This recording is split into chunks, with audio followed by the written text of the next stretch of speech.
إن جاني طفل صغير عند الطاقة حق السيارة، قال لي عمو معليش بس والله إني جيعان ودي إنك تشتري لي أكل. قلت له والله ما معي فلوس. قال ما أبغى فلوس، قال لي بس أبغى تشتري لي من البقالة، ومعاه بنت صغيرة. شفته كذا يعني مو بكذاب ولا بيسرقني ولا بيسرقني ولا شيء. فعبيت بنزين ولفيت ورحت عند البقالة.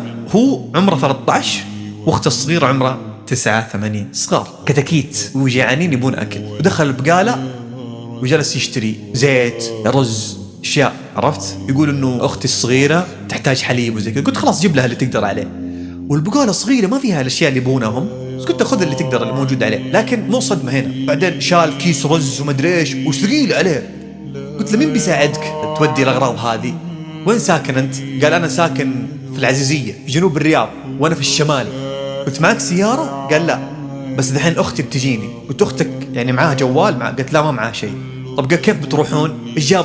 طب اسئله كثير، ايش جابك هنا؟ قال انا اندعست بالسياره، ترى مبتسم يعني، قال اندعست بالسياره وسويت عمليه نزيف في الدماغ والحمد لله اموري تمام، لكن باقي الكسر. ورفع رجله يا ابو داحم ورجله مكسوره من هنا من الكاحل من هنا وفي غرز، وجلس يمشي عليها. انت مستوعب؟ جلس يمشي عليها في الشارع، يمشي عليها رجله مكسوره، والله انها مكسوره، انا شفتها ما هي مضبوطه، تلف كذا ما هو جالس يضغط عليها. فعلى سيرة النعمة اللي حنا فيها، هذا خلاني أحس لما أزعل ولا أبدأ أتناسى ولا نفسي تطخى، الموقف هذا المفترض دائما يذكرني أنه أنت مو في نعمة، أنت تعيش في الجنة يا رجل.